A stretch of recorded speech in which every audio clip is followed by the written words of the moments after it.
Diga comigo em nome do Pai e do Filho e do Espírito Santo. Amém. Todas as vezes que você, eu, nós nos reunimos na certeza de que Deus está no meio de nós. Essa é uma promessa de Jesus. Jesus disse: onde 2 ou mais estiverem reunidos em meu nome, estarei no meio de vós. E é em nome do Deus unitrino, do Pai que ama, do Pai que cuida, do Pai que abençoa, que nós estamos aqui reunidos. Tem um Deus olhando para nós. Fale isto para você mesmo ouvir. Eu creio que tem um Deus olhando para mim. Eu creio que tem um Deus olhando para a minha casa. Eu creio que tem um Deus olhando para tudo que eu estou vivendo. E este Deus é todo-poderoso. E este Deus é amoroso, é misericordioso, é compassivo. E este Deus pode todas as coisas, porque Ele é Pai, Criador. Também nós temos o Filho, o amado, o enviado, que veio para salvar a humanidade. Salvar você, salvar a mim, salvar a nossa casa. E Jesus disse: eu estarei convosco todos os dias. Não tenham medo, vocês terão tribulações, mas vocês vencerão como eu venci também as tribulações.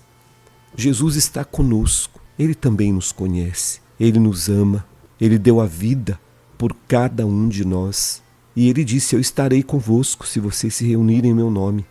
E nós estamos agora reunidos em nome de Jesus. E Jesus olha para nós. E Jesus conhece a nossa vida, conhece a nossa história. E Jesus sabe de tudo que vai nos nossos pensamentos e também de tudo que está no nosso coração. Ele conhece as nossas necessidades. Ele conhece os nossos desejos. Ele é aquele que, como bom pastor, está aqui do nosso lado, cuidando de cada um de nós que somos ovelhas. Entregue também tudo o que você está vivendo nas mãos de Jesus.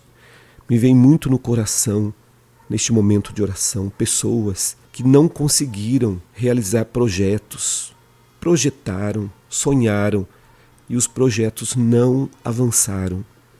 E existe um vazio, uma dor, no coração, aquele sentimento de algo que não foi terminado, acabado. Coloque este sentimento de ter começado alguma coisa e não ter terminado nas mãos de Jesus. E diga para Ele: Jesus, Tu me conheces, Tu sabes o que é melhor para mim. Se aquilo que eu comecei e não terminei é para a minha vida, é um projeto Teu, é um plano Teu, tem a Tua bênção para a minha vida, dai-me todas as condições, abre todas as portas, seja providente para que eu possa terminar o que eu não terminei, fechar a porta que eu não fechei. E nós também temos a presença do Espírito Santo, que o Pai e Jesus enviaram para ficar conosco, para morar em nós eternamente. O Espírito Santo é aquele que nos inspira a louvar, a glorificar, a compreender as coisas do reino de Deus. O Espírito Santo é aquele que nos inspira e nos fortalece para anunciarmos o Evangelho. O Espírito Santo é aquele que nos restaura, nos renova. E nós pedimos: Espírito Santo, mais uma vez, enche-nos com a Tua presença. Faz-nos ficar plenos da Tua presença. Enche-nos, nos fortalece, nos unge, nos capacita, nos encoraja para a missão, para vivermos verdadeiramente a nossa fé em Jesus e em Sua palavra. E nós vamos entregar nas mãos do Deus que é Pai tudo o que temos e tudo o que somos. Pense o que você gostaria de colocar agora nas mãos do Deus que é Pai. Você está rezando por alguém, intercedendo por alguém que está necessitando de uma bênção, de uma graça, de uma cura, de uma libertação.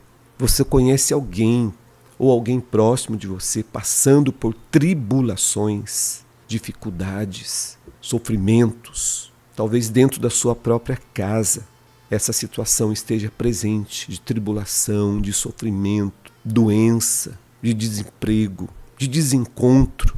Vamos entregar entregar a nossa igreja, entregar este mundo, né, que está em guerra, tem regiões, países em guerra, entregar este país, o nosso Brasil, entreguemos nas mãos de Deus, através do Pai Nosso, tudo que envolve a nossa vida. Pai nosso que estais nos céus, santificado seja o vosso nome.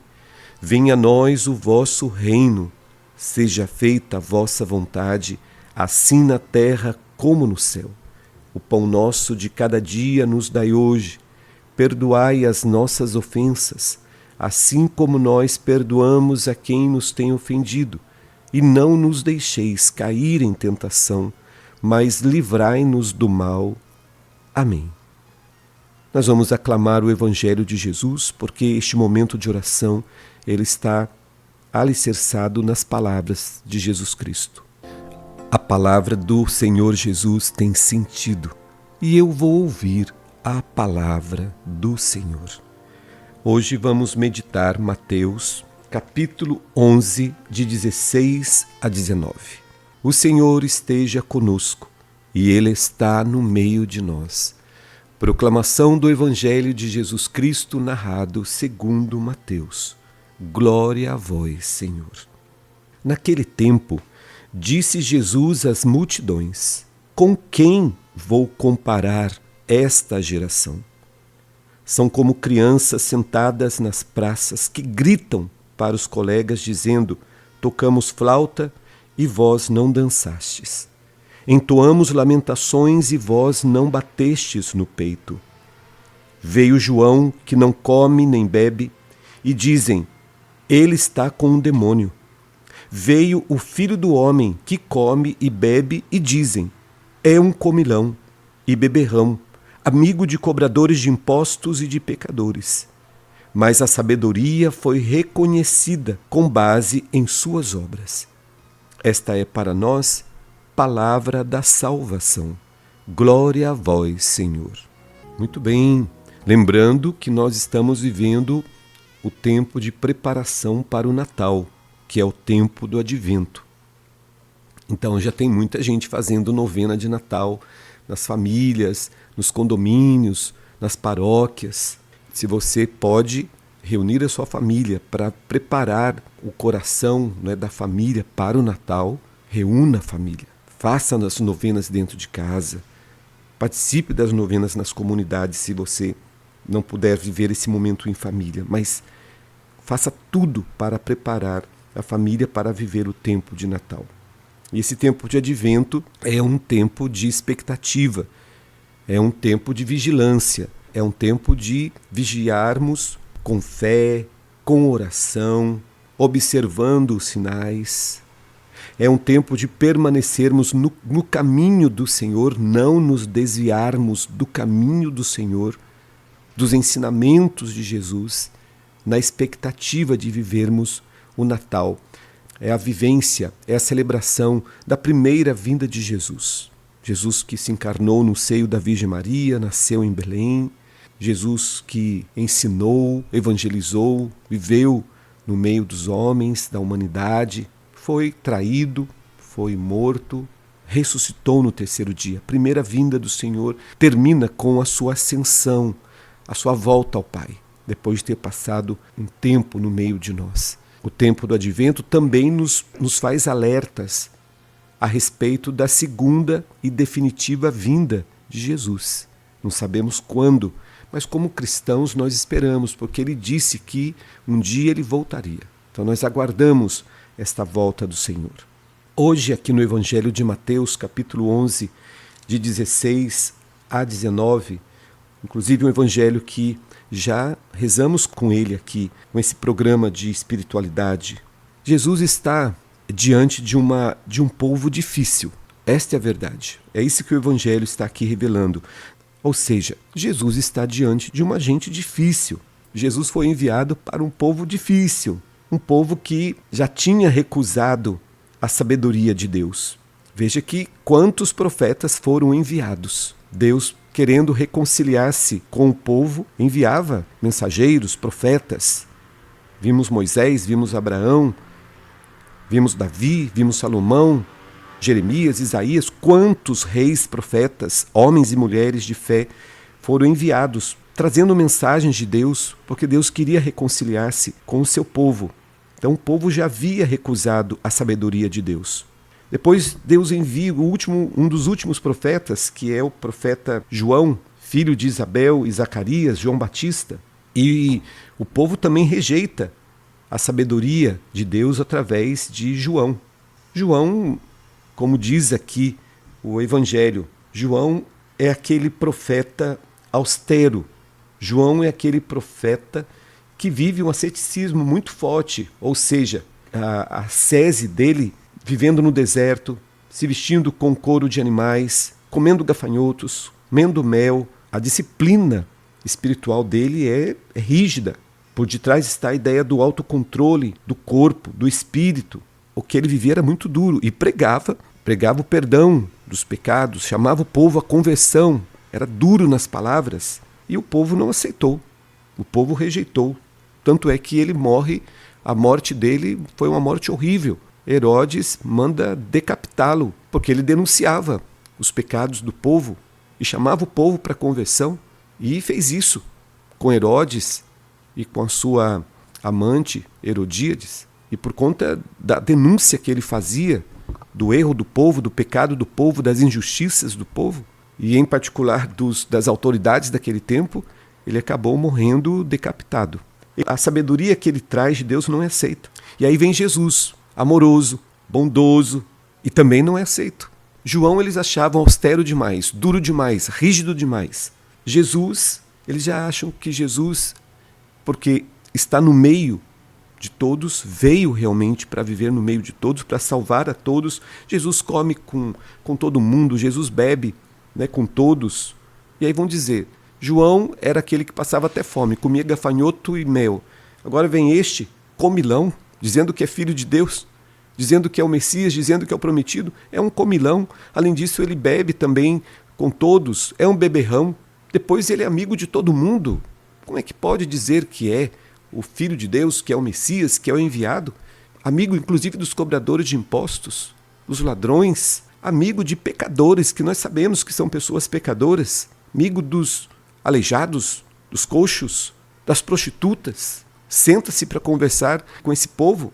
Também não aceitaram Jesus. E aí, por conta desta dureza de coração deste povo que não aceita, que rejeita a sabedoria de Deus, as manifestações do Deus que quer salvar, que quer curar, que quer libertar, que quer reconciliar-se, Jesus vai dizer que essa gente é semelhante a meninos teimosos, meninos que não aceitam brincar. E naquele tempo as brincadeiras eram como hoje, né? A gente vai inventando as brincadeiras, aproveita das situações para inventar o brincar. Na verdade, o brincar é gostoso por isso, né? Porque a pessoa é livre para inventar a brincadeira. E a gente brinca com aquilo que é do nosso dia a dia. E lá naquele tempo era muito comum enterros, casamentos. E Jesus vai dizer aqui, essa gente é semelhante a meninos teimosos, que não aceitam brincar nem de enterro, quando fala aqui de lamentações no Evangelho, né? E nem de casamento. Ou seja, eles não querem ler as obras da sabedoria divina. Eles não querem aceitar a mensagem. Eles não querem acolher o Deus que quer salvar, que quer se reconciliar. E Jesus, nós sabemos que Jesus se apresentou para o povo daquele tempo com uma mensagem diferente de todas as mensagens que eles já tinham ouvido. Quem foi que acolheu a mensagem que Jesus trouxe? As pessoas simples, aquelas pessoas que se colocaram disponíveis para ouvir Jesus, para acolher Jesus. Os amigos, aquelas pessoas que queriam viver a verdade, que acreditavam na verdade. Essas pessoas aceitaram a mensagem. Essas pessoas aderiram à pessoa de Jesus. Essas pessoas reconheceram na pessoa de Jesus o cumprimento de toda a lei. Ou seja, Jesus é o cumprimento de todas as promessas. Jesus é o cumprimento de toda a lei que aquele povo vivia. Já os chefes do povo, os poderosos daquele tempo, as autoridades daquele tempo, estes puseram-se contra Jesus. Inclusive nós vamos ver Jesus morrendo na cruz por conta desta oposição. Eram pessoas não disponíveis, não queriam Essas pessoas tinham alguma coisa para defender, tinham algum privilégio para conservar. E aqui nós precisamos ficar atentos, porque às vezes por defendermos coisas que nós queremos, muitas vezes para defender privilégios, interesses, a gente acaba traindo Jesus, negando a sua palavra, negando os seus ensinamentos. Veja, porque não aceitavam, porque não aderiam, começaram então a atacar Jesus. Na verdade, assim, como eles não podiam atacar os ensinamentos de Jesus, porque Jesus ensinava com autoridade, com sinais e prodígios, não podendo atacar os ensinamentos de Jesus, então vão tentar destruir a pessoa de Jesus. O Evangelho está querendo dizer isso para nós. João jejuou, não foi acolhido, não foi aceito. Jesus comia, bebia com o povo, não foi aceito. Então, jejuasse ou aceitasse convites para jantar na casa de cobradores de impostos, de pecadores, Jesus fizesse prodígios ou se recusasse a fazê-los, como em algum lugar Jesus não quis fazer nenhum sinal, que as pessoas só queriam saber realmente de sinais e milagres, ele era sempre rejeitado, repelido por esses poderosos, por essas autoridades que queriam, sim, defender seus interesses, seus privilégios. Na verdade, meu irmão, minha irmã, o que Jesus anunciava, a presença de Jesus no meio daquele povo, a mensagem trazida por Jesus, impunha, exigia um comprometimento, uma mudança que essas autoridades, que esses poderosos não tinham coragem de realizar. Gente, ouvir os ensinamentos de Jesus, ouvir as palavras de Jesus, provoca na gente desejo de mudança. O Evangelho veio para provocar mudanças em nós. Os ensinamentos de Jesus vieram para provocar mudanças em nós. E muitos daquele tempo não tinham coragem de viver as mudanças que os ensinamentos de Jesus, que a presença de Jesus exigia. E não vamos pensar que as coisas mudaram nos dias de hoje, não. Jesus ainda é um sinal de contradição. Veja, todos aqueles que querem viver verdadeiramente o Evangelho, todos aqueles que querem viver verdadeiramente os ensinamentos de Cristo, o seguimento de Cristo, estes passam ainda por rejeição, por perseguição. Por quê? Porque a vivência dos ensinamentos de Jesus, a fé em Jesus, o seguimento de Jesus, ainda provoca contradição. Tem gente que não quer, tem gente que não aceita. E tem gente que, porque não quer, não aceita e porque quer defender seus interesses, seus privilégios, não querem mudar de vida, perseguem aqueles que querem viver uma fé verdadeira. E isso acontece nos dias de hoje ainda. O Evangelho de hoje está nos chamando a atenção, primeiro para nós que estamos caminhando com Jesus. Não tem negociação. Somos de Cristo, cremos no Cristo, cremos no Evangelho.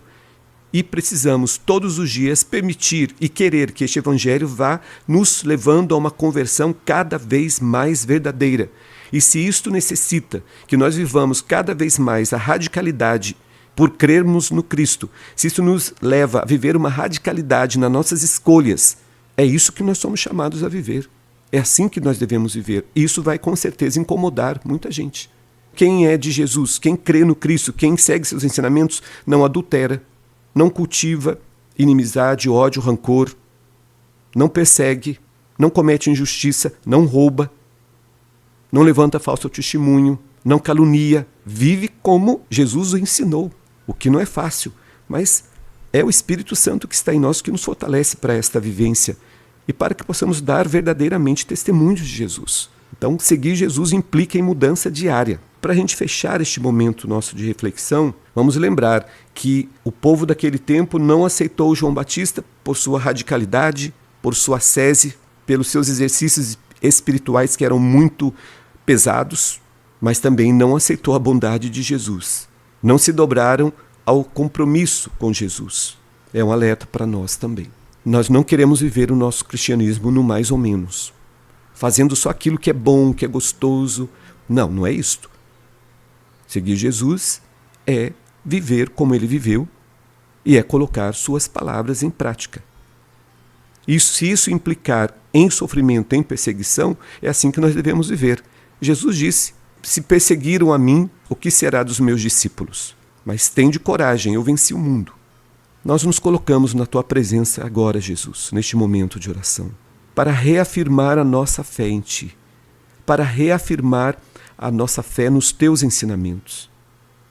Nós nos colocamos na Tua presença agora, Senhor Jesus, para renovar a nossa entrega, o nosso compromisso, a nossa consagração. Senhor, nós cremos em Ti, nós cremos na Tua palavra, nós cremos nos Teus ensinamentos, queremos viver segundo os Teus ensinamentos, queremos seguir os Teus exemplos e não queremos ser confundidos neste mundo. Nos declaramos Teus seguidores, portanto somos cristãos. E seguir a Ti significa todos os dias movimentos de mudanças. Seguir a Ti, ouvir a Tua palavra, meditar a Tua palavra, provoca em cada um de nós desejo de mudança. A Tua palavra vai nos convocando a uma conversão diária. E é assim que nós queremos viver, nos convertendo, mudando todos os dias a nossa forma de pensar, de falar, de agir, para sermos Tuas testemunhas. Dai-nos, Senhor Jesus, coragem para o sim e para o não, como Tu mesmo nos ensinaste. Que o Teu sim seja sim, que o Teu não seja não. O que está fora disso é pecado. Que sejamos coerentes com os Teus ensinamentos, que sejamos coerentes com a Tua palavra, com a Tua entrega na cruz para nos salvar. Sejamos coerentes com a Tua vitória sobre a morte, que sejamos coerentes com o chamado que Tu fizeste a cada um de nós. Não queremos viver um cristianismo do mais ou menos. Queremos viver um verdadeiro cristianismo. E a Tua palavra é para nós a direção. A Tua palavra é para nós o alicerce. É na Tua palavra que Tu vens nos ensinando sobre o que é ser de Deus e o que não é ser de Deus. O que é fazer a vontade de Deus e o que não é fazer a vontade de Deus. Eis-nos aqui. Pedimos perdão pelas nossas fraquezas, nossas fragilidades, perdão pelos nossos pecados. Pedimos perdão pelas vezes que nos acovardamos diante do mundo, diante das pessoas. Pedimos perdão pelas vezes que não ousamos nos posicionar como homens e mulheres de fé no meio deste mundo. Tende misericórdia de nós, nos fortaleça com o Teu Espírito Santo, porque queremos, Senhor, viver não do nosso jeito, mas do jeito que Tu queres a nossa fé, o nosso seguimento a Ti. Tira de nós, Senhor, esse comportamento infantilizado que Tu denuncias no Evangelho de hoje. Uma hora eu quero, uma hora eu não quero, uma hora eu creio, outra hora eu não creio, uma hora eu digo que sou consagrado, que sou entregue a Ti, outra hora eu já não sei o que eu quero, não sei para onde estou indo, duvido. Não, nós queremos maturidade na fé. Nos abençoe com esta graça de sermos maduros e corajosos na nossa fé. Amém. Meu irmão, minha irmã, nós ficamos por aqui com este momento de oração e de reflexão da palavra. Amanhã nós vamos estar de volta no mesmo horário, se Deus quiser.